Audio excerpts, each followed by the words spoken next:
Bem-vindo de volta ao canal Direito da Infraestrutura e Regulatório. Hoje nós vamos falar sobre um tema muito complexo, sobre um tema que requer sofisticação para o seu entendimento, que é o tema da indenização por investimentos não amortizados em contrato de concessão, PPP ou contratos similares a eles, como os contratos de programa no setor de saneamento. É muito importante discutirmos esse tema nesse momento, porque a ANA, a Agência Nacional de Águas, abriu algumas semanas atrás uma tomada de subsídios para elaborar sua norma de referência sobre indenização por investimentos não amortizados. E eu ando extremamente preocupado com isso, porque a ANA publicou nessa chamada, né, da sua tomada de subsídios, uma nota técnica. Foi o único documento que a ANA disponibilizou para essa tomada de subsídios. Em minha opinião, a sua nota técnica comete alguns equívocos, aponta para equívocos que já foram praticados, né, por outras agências reguladoras, como a ANEEL, a ANAC e a NTT. Essas três agências têm normas sobre indenização por investimentos não amortizados e, em minha opinião, essas normas têm uma qualidade questionável, qualidade ruim. Né? Eu acho que essas normas cometem erros conceituais que precisam ser corrigidos se quisermos ter um programa de concessões e PPPs eficientes e adequado. O tema da indenização por investimentos não amortizados é um tema complexo, né, como eu já mencionei, e para entender dele é preciso que se entenda a lógica do reequilíbrio, do equilíbrio econômico-financeiro de contratos de concessão, a lógica econômico-jurídica e financeira do equilíbrio econômico-financeiro desses contratos, e é preciso entender de distribuição de riscos. Por isso, eu reputo que poucos financistas, é raríssimo também no mundo jurídico, juristas que entendam, consigam entender, sequer conceitualmente, muito menos operacionalmente, como deveriam ser as regras sobre indenização por investimentos não amortizados em concessões e PPPs. Né? Eu vejo a discussão se centrando em critérios de indenização, valor de reposição, um critério de custo histórico contábil, e sem que se volte ao centro da discussão, né, que é indenizar o investimento, deixar o concessionário indene na saída do projeto. Né? O tema da indenização por investimento não amortizado do ponto de vista prático tem importância em basicamente todos os contratos. Né? Em alguns contratos em que se prevê a indenização de investimentos não amortizados ao termo do contrato, é preciso estabelecer os critérios para isso, né?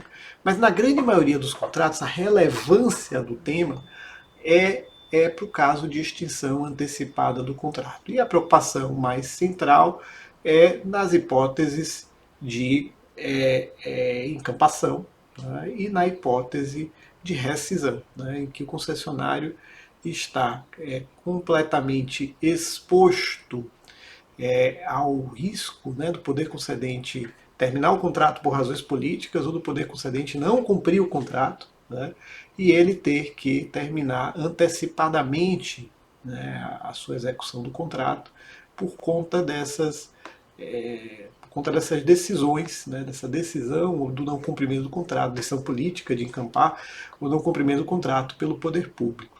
Esse é um risco que nenhum concessionário consegue gerenciar e por isso é muito importante que existam regras de indenização por investimentos não amortizados que deixem o concessionário indene na saída de projetos por essa razão.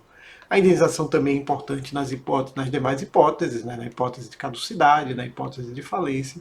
Ela é muito importante para que não haja enriquecimento sem causa, para que o concessionário possa receber de volta os valores que investiu, né, saindo do projeto. E no caso da caducidade, evidentemente, para além, né, do pagamento da indenização, essa indenização vai sofrer vários descontos, que são os descontos pela aplicação de penalidades, né, penalidades ao concessionário por conta de ter descumprido o contrato, por conta de ter chegado ao ponto desse contrato ser extinto por seu descumprimento. Né?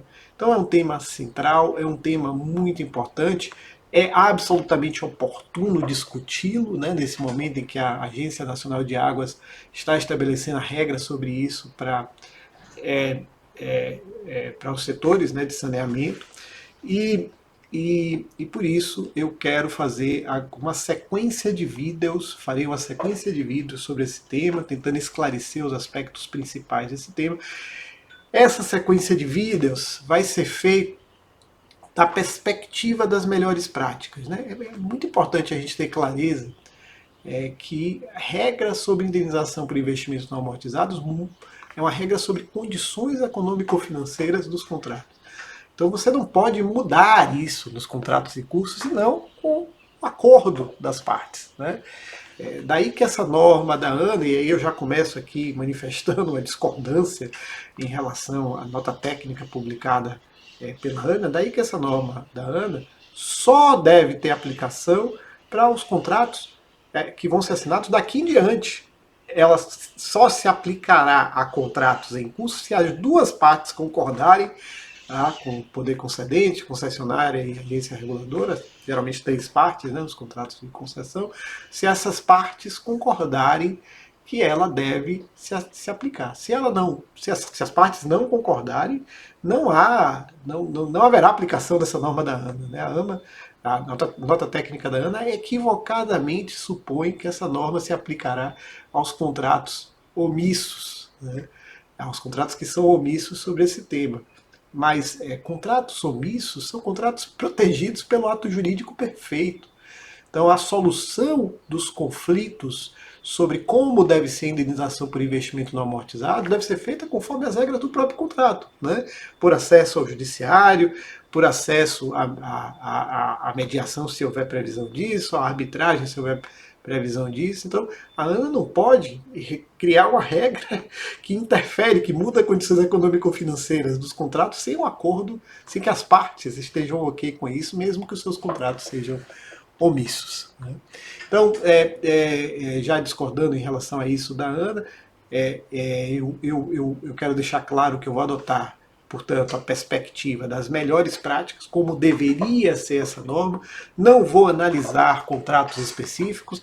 Em cada contrato, essas regras de indenização, essas indenizações devem ser feitas conforme as regras do contrato. E se o contrato for omisso, ele tem os mecanismos para a solução dos problemas. Então, minha perspectiva desses vídeos que eu vou fazer daqui em diante vai ser tentar imaginar como é que deveria ser a regra para novos contratos, uma vez que os contratos em curso devem ser regidos, né, ou pelas regras que eles tenham sobre o assunto, ou pelo sistema para a solução de conflitos, caso as partes não consigam acordar sobre qual é a regra que deve incidir para a elaboração, para o cálculo da indenização por investimentos não amortizados. Então era isso que eu queria anunciar nesse vídeo. Queria mais uma vez agradecer a sua audiência. Minha intenção é publicar os vídeos sobre esse tema 2 vezes por semana, às quartas e sextas-feiras. Então, portanto, na próxima oportunidade publicarei um vídeo. Vou começar com um vídeo sobre os principais equívocos, né, que me parecem haver na discussão sobre a indenização por investimentos não amortizados, e vou seguir com vídeos que vão esclarecendo os principais aspectos sobre o tema. Muito obrigado pela sua audiência. Eu volto logo mais com um vídeo sobre indenização por investimentos não amortizados e sobre o principal equívoco que se comete na discussão desse tema.